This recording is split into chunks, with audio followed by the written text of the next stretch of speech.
great need must exist before most people will turn to God. The Israelites did not enter Canaan because of their unbelief. In other words, their sin had blinded them to their great need for God's rest. In the recently released movie Dunkirk, we see an example of great need.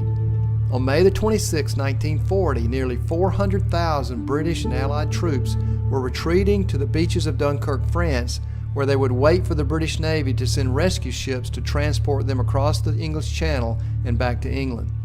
German armored columns were in close pursuit as German dive bombers and fighter planes bombed and strafed the men. In a stirring broadcast, King George VI declared May 26 as a national day of prayer as he called the people of Britain to commit their cause to God.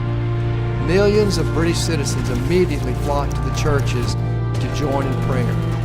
On that Sunday, in its deep hour of need, a heart cry from both monarch and people alike was going up to God in prayer. God answered their cry of intercession with 3 miracles. First, for some unknown reason, Hitler halted the advance of his armored columns only a few miles short of the beaches. He undoubtedly believed that his air superiority would be sufficient to prevent a large-scale evacuation by sea. Second, a storm of unprecedented fury broke over nearby Flanders, grounding the German Luftwaffe squadrons, enabling the British Army formations to move quickly to the coast in the darkness of the storm. The third miracle was when a great calm, such as rarely had been experienced, settled on the English Channel during the days which followed. The calm waters enabled a vast armada of almost 1,000 vessels, from warships to privately owned motor cruisers, to go back and forth across the Channel, rescuing nearly 300,000 soldiers.